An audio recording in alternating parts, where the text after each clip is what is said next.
통계청장을 저들 마음대로 통계조작청으로 이렇게 만들기 위해 하나 정부를 위해서 수치 맞춰주던 연구원에 있던 사람 하나 내리꼽더니만 이제 통계를 조작해가 국민의 이 환각, 환청을 만들고 있습니다. 지난달에 2월달에 취업자 수가 증가했다고 이 정권이 1년 전에 같은 달보다 26만 3천 명이나 증가했다. 이걸 보면 갑자기 2월달에 경기가 엄청 좋아가지고 여기저기 고용이 증가한 것처럼 보여주지요. 어떤 분이 댓글로 이런 말씀을 하셨어요. 친척분 중에 분당에서 사는데 숙모님이 전업주부인데 알바 구하셨다고 자랑하길래 여쭈어 보니 밤에 9시부터 11시에 그냥 왔다 갔다 탄천, 분당에 있는 탄천을 왔다 갔다 하면 이 시급 만원씩 주 5일에 한 달에 40만 원을 준다고 아주 좋아하시더라는 겁니다. 자, 이런 걸로 취업률을 올려서 조작질을 하나 봅니다.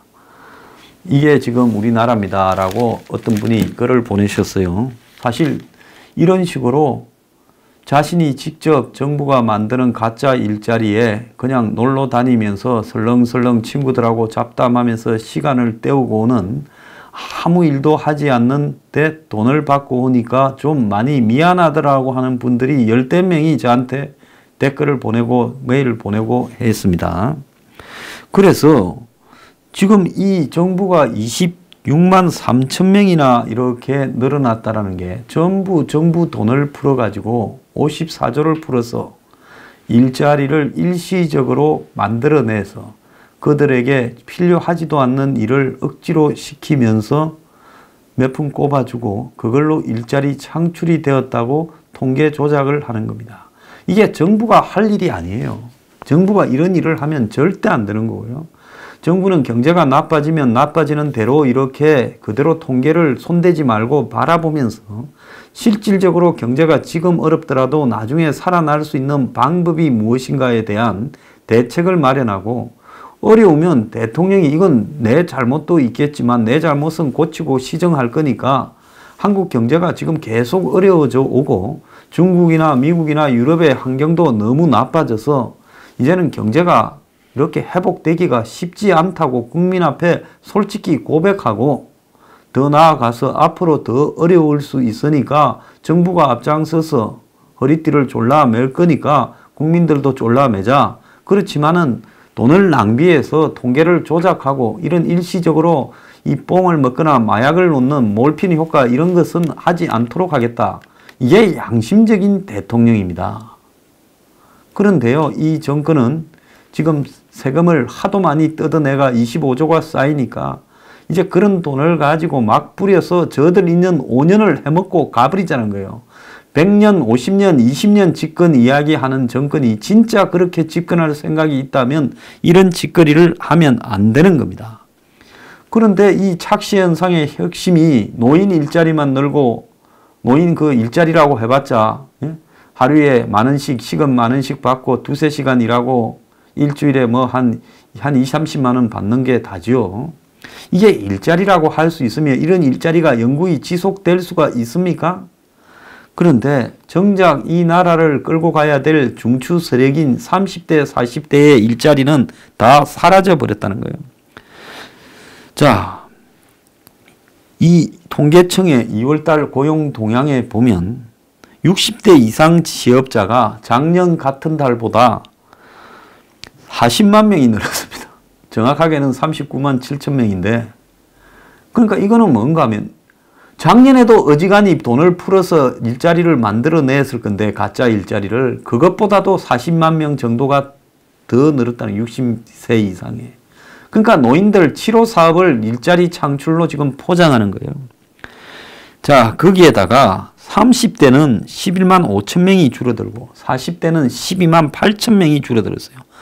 그래서 30, 40대를 합치게 되면 24만 3천 명이나 일자리가 사라졌다는 겁니다. 근데 30, 40대는 이런 성격의 일자리를 하지는 않지 않겠습니까? 그래서 각 연령대의 취업자 비율을 뜻하는 2월 고용률이 60대 이상은 37.1%로 지난달보다도 1.8% 높아졌지만은 40대 고용률은 오히려 더 낮아졌다는 겁니다. 그러니까 또 늘어난 일자리의 핵심적인 문제는 뭔가 하면 주 36시간 미만으로 일을 하는 질 낮은 일자리라는 거예요. 그럼 뉴스 브리핑으로 보자면 일주일에 한 이틀 정도만 일을 하는 그런 아주 템포러리, 임시적으로 일을 하는 일자리들만 늘어났고요. 그 다음에 가족노동이 포함되는 농림업에서 일자리가 급증했다는 겁니다. 자, 갑자기 기촌하는 사람이 늘어났느냐? 아니지요. 그래서 이 농림업에서 늘어났다는 것은 통계 조작을 핵심적으로 했다는 겁니다. 한국만 이런 게 아니라 그리스도 그렇고 이런 망하는 나라에 보면 갑자기 농림업에서 일자리가 늘어나면 그 나라는 망하는 거다 이렇게 봐야 되는 거예요. 농촌에 가서 사는 거하고 농림업에서 일자리를 만드는 거하고는 그건 전혀 다른 겁니다. 농촌에 가서 전원주택 짓고 텃밭 하는 사람이 대부분인데 그런 사람이 농림업에서 일자리 구했다고 볼 수 있는 겁니까? 한국에서 지금 제일 큰 구로, 이 남구로역 주변에 그 인력시장이 있습니다. 새벽 인력시장이에요. 여기에 지금 동아일보가 가서 취재를 했어요. 과연 일자리 땜질 자금이 늘어서 이 인력시장에는 이 일자리가 있는가 보니까 한마디로 일자리를 찾지를 못하겠다라는 겁니다. 건설업 취업자가 2달 연속으로 감소하고 실직에 몰린 이 일용직 건설 노동자가 한 달에 열흘만 일해도 행운이라고 말을 하고 있습니다. 그러면 이분들 하루 일하면 한 8만 원, 10만 원 받을 건데 그러면 일주일에 열흘 일하면 돈 100만 원도 안 되는 돈으로 어떻게 살아가겠습니까? 그래서 저임금 단순 노무직이 지금 10만 명이나 줄었다는 겁니다. 그런데 대한민국에 지금 건설 경기가 거의 사라지고 집값 대폭락이 임박한 신호가 곳곳에서 나오지 않습니까? 그러다 보니 일용직 건설 노동자 시장이 거의 없고 그래서 그런 때보다 질 낮은 일자리가 몇 개 놓으면 거기라도 가겠다고 난린데 불법 체류 중국인들이 일용직 노무자들의 일당도 디스카운트 해가지고 우리는 싸도 가겠다고 하니 그 싼 임금을 감당도 지금 못하는 일이 벌어지고 있다는 겁니다. 그래서 건설 분야에서 실업급여를 작년에 13만 명이나 신청했다는 겁니다. 자, 그래서 당장 눈앞에 인력시장에 건설 일용직 노동자들이 일자리를 매일 새벽에 나갔다가 대부분 허탕치고 오는데 정부가 일자리 자금을 푸니 이래봤자 이 해고 사업장에도 해고를 당해야 이 실업급여를 받을 수 있죠. 그래서 해고를 시킨 회사에는 한마디로 지난달에 생산량이나 매출이 많이 줄었다. 좀 엄격하게 보면 석 달 평균보다 10% 이상 줄었다라는 입증을 해야 그런 정빙을 내야 이렇게 되는데 그런데 이런 정빙도 안 내고 그냥 직원을 해고한 사업장에도 무조건 지원금을 준다는 겁니다. 지금 해고 기업 지원 일자리 안정 자금을 이렇게 대폭 주면서 자, 해고당한 사람들은 나가서 정부로부터 실업급여 받고 또 해고를 하려고 막 하는 회사들은 정부가 일자리 안정 자금을 줘서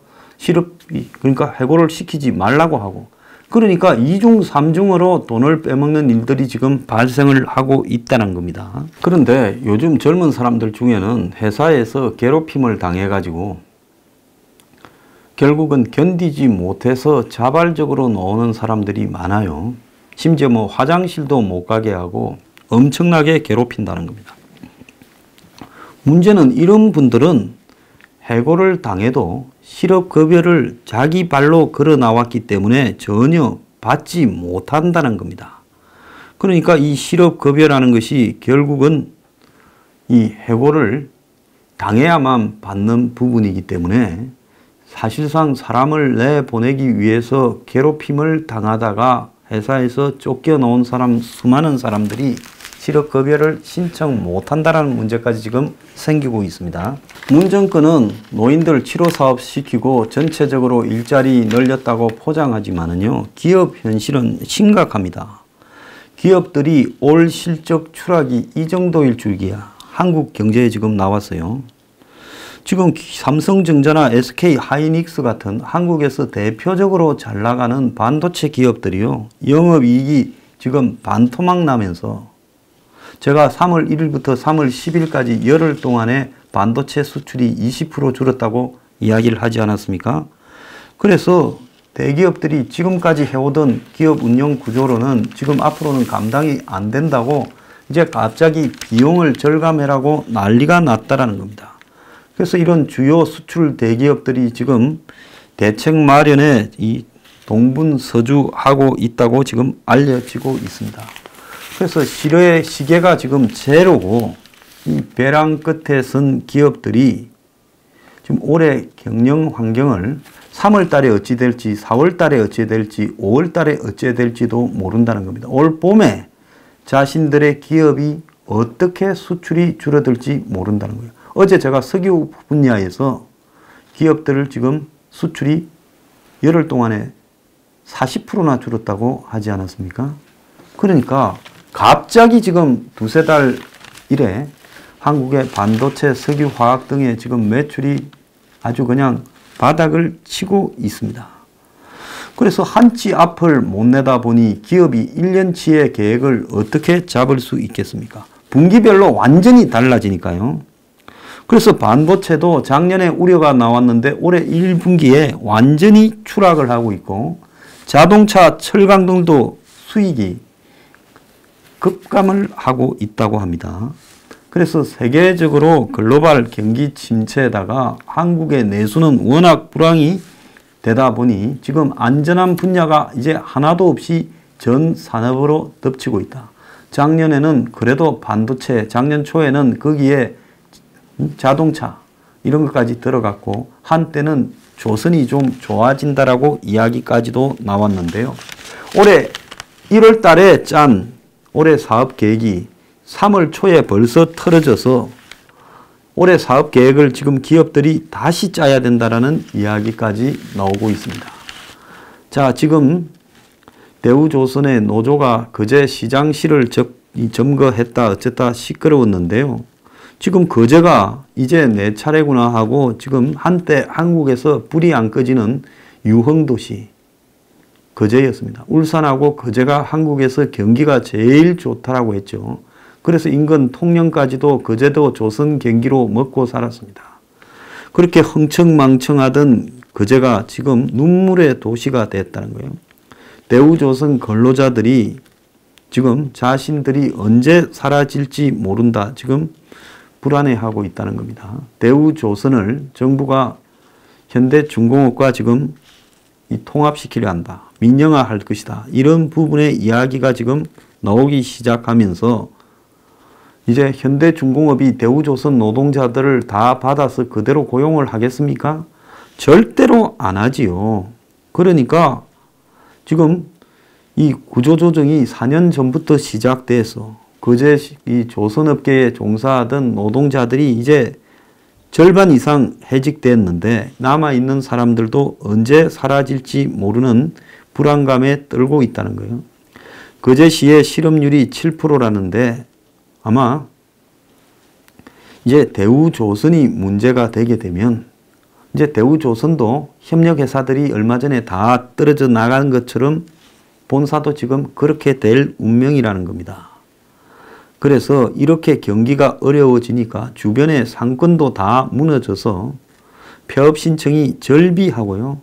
점심시간에도 식당이 텅 비어 있고 아예 폐업하는 가게가 지금 늘어나고 있다는 겁니다. 자, 그런데 GM이 철수한 군산요. 지금 공단이 빠지니까 GM이 철수하고 협력회사가 다 빠졌죠. 원룸이 70%가 텅텅 비어버려서 군산이 지금 유령 도시화가 되어가고 있다는 겁니다.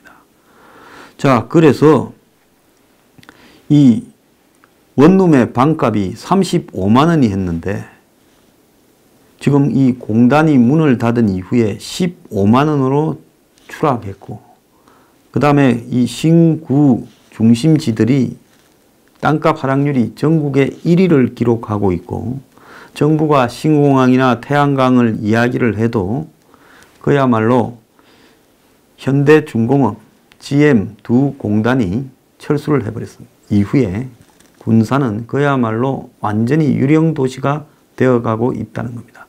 그러니까 GM이나 현대중공업이 거기에 본사 직원뿐만 아니라 하청 협력회사 직원까지 해서 이 두 회사가 군산을 먹여 살리던 중심이었는데, 이 두 회사가 문을 닫은 이후에 이렇게 군산이라는 도시 자체가 지금 무너져 가고 있다. 지금 거제도가 무너져 가고 있다. 울산이 무너져 가고 있어요. 한국의 대표적인 동서 공업 도시들이 지금 다 무너져 가고 있어요. 자, 이게 이제는 거제, 울산, 군산만의 일이겠습니까? 이제 아마 전국의 제조업 도시들이 다 무너져 가고, 제조업이 무너지면 그 주변에 상권이 초토화되고 부동산이 초토화됩니다. 자, 그런 식으로 전국의 지방 도시들이, 그나마 잘 나가던 공업 도시들이 다 무너져 가고 있어요. 그런데 지금 대기업들이 하는 공장들은 무사할 것이냐? 지금 제가 알기로는 한국을 상징하는 5대 대기업들 중에 상당수가 새로 뽑은 직원들한테 너네들은 이 한국에서 일 돌아가는 것만 배우고 궁극적으로 너네들 근무지는 베트남이나 저 동유럽이나 이런데 미국이나 해외로 나가게 될 거다. 중국이나. 그러니까 너네들은 한국에서 근무하지 않는다라는 걸 각오해라고 새로 뽑힌 대기업의 직원들 연수해서 조용히 이야기를 한다는 겁니다. 그러니까 대기업들도 지금 한국을 다 떠나겠다고 이야기를 하고 있는 거예요. 그래서 이 김상조가 세르비아에서 열리는 국제경쟁정책 워크숍 기조 강연에서 대한민국의 재벌이 사회적 병리라고 초안을 만들었다가 지금 기업들이 이렇게 무너져 가니까 비판을 의식해서 나는 재벌 좋아한다고 수위를 조절했다는 겁니다. 사전에 배포한 자료에는 재벌이 사회적 병리 현상이라 표현해 놓고는 강연 때는 언급하지 않고 재벌이 한국의 소중한 경제 자산이다. 과거에도 그랬고 현재도 그랬고 미래도 그럴 것이다. 인간이요, 비굴하고 비겁한 게 이 정도면 이런 자들이 대한민국의 공정거래위원장을 맡았어야 이게 공정한 거래가 되겠습니까? 지 말부터 공정하게 하라 그래요. 재벌들을 미워할 필요도 없고 재벌들을 사랑할 필요도 없습니다. 냉정하게 대해야죠. 그리고 일부러 괴롭혀서도 안 되고요. 법대로 해야죠. 자, 세금으로 6070 노인네들 알바 자리 40만 개 만들어 놓고 이게요, 그냥 일자리 걱정해서 그런 게 아니에요. 노인청에서 문정권을 하도 싫어하니까 돈 뿌려서 생활비 용돈 대주고요, 문재인 지지하라고 하는 겁니다. 아마 올해 한번 추경 13억 플러스 알파 편성하면요, 그 돈 또 전부 이렇게 쓸 겁니다.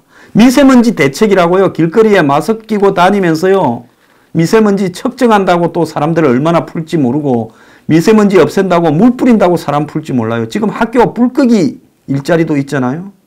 불은 학생들이 끄고 가야지 왜 노인네들이 학교 가서 불 겁니까? 자, 이렇게 해놓고 고용지표 좋아졌다고. 내년 총선 앞두고 올해 아마 그야말로 어떻게 통계가 조작되어서 나라가 망할 수 있거나 하는 끝을 보여주는 통계 조작이 지금부터 내년 4월까지 총선 승리를 위해서 진행이 되고 국가가 돈을 이렇게도 퍼줄 수 있구나라는 것을 여러분들이 지금 눈으로 목격하게 될 겁니다. 그러면 한국당이 이렇게 해서는 안 된다고 제동을 걸어야 될 건데 10% 올린 470조 예산을 올해 투입하고도 벌써부터 이제 3월 달인데 쓰다가 모자라서 하면 몰라도 하반기쯤에 벌써 13조 플러스 알파를 추경으로 만들어야 되겠다고 IMF까지 끌어들여 가지고 지금 이 정권이 이야기를 하고 있습니다. 한국당이 추경 통과시켜주면 정말로 사람 아니에요. 이 노인네 분들요, 한 달에 3, 40만 원 받아갖고 이 사는데 크게 도움 안 됩니다. 이 국가를 위한 부정한 지평은 막아야지요. 예? 그러지 않습니까? 그래서 작년에 벌였던 쏘 기억나지요? 일자리 안정자금 지원해준다고 사람들이 응하지 않으니까 식당이고 회사고 돌아다니면서 모집하라는 사람을 몇백 명을 모집해가지고 또 그 사람도 알바로 쓰고 버렸다는 웃지 못할 이야기가 있지 않습니까?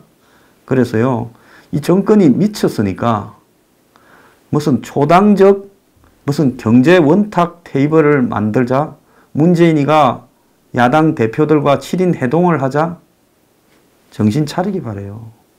그렇게 머리 쓰면요, 결국 한국당도 망하는 집구석에 집이 무너지려는데 그냥 무너지길 기다렸다가 재건축해서 들어가면 될 건데 그 무너지는 집구석에 가서 방 하나 좀 차지하겠다고 들어갔다가 깔려 죽습니다. 지금 문 정권이 하는 걸 보면 제가 볼 때 이거는 미쳤어요.